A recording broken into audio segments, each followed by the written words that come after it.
Is your belief in God tied into this concept that we talked about, that what's useful is more important than what's true, or better than what's true? So we don't, do we know that God exists? I mean, we don't know. Correct. But it's useful to believe in God. That's a very good question. I think that believing in God certainly makes you more powerful. Yeah. Which is proof for God. If God makes you more powerful, then God is real. Yeah. So maybe that's very simplistic, but if I believe in God and I'm a more powerful version of myself because I believe in him, then he must exist. Yes. God has made me more powerful. Well, it's the act of believing him that makes him exist. It's another way of saying what you just said. Correct, yeah.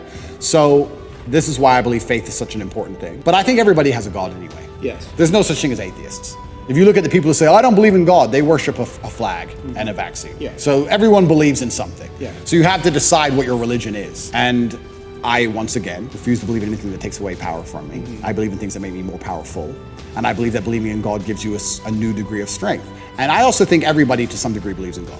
I don't care what anybody says. If you put anyone in that submarine just before it imploded, everyone would pray. Yeah. Everyone. Yeah. So it's ignorant to even say you don't believe in God at this point. It's interesting that you chose Islam, and I heard you talk a little bit about how you see God in Islam as kind of, I don't know how harsh is, but like firm and directional and clear, and this is right and this is wrong, which sounds a lot like your dad. Well, it sounds a lot like life. Yeah, like life. There's right and wrong in life. All this complete subjectiveness, this mush they're trying to create, is done on purpose to confuse us. Yeah. I like the idea of right and wrong. I like the idea of not having a choice. If you walk in, if you're hungry and you walk in to buy a sandwich and there's 100 sandwiches, it takes 10 minutes. If there's one sandwich, isn't life easier sometimes? Yeah. So all this subjectiveness and all this choice and all this garbage, sometimes when I'm like, okay, I want to be a good person, I want a framework to adhere to that makes me a good person. Well, this is very clear.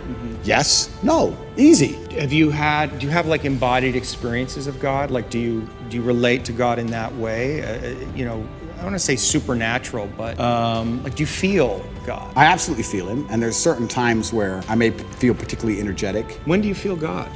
So usually when I'm feeling powerful.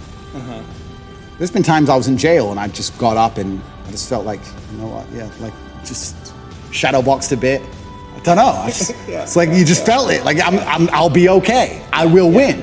I don't feel God when I'm sad or something like that. I think that the whole idea of spirituality, and I believe God himself, he wants the best for you. It's interesting, how we're tying religion to my worldviews, because my worldviews were the same before religion. I guess before it was the cosmos, or just the way the universe works, or light, dark, yin, yang, etc. I still say these things, but now I attribute a lot more of it to spirituality, a lot more of it to God.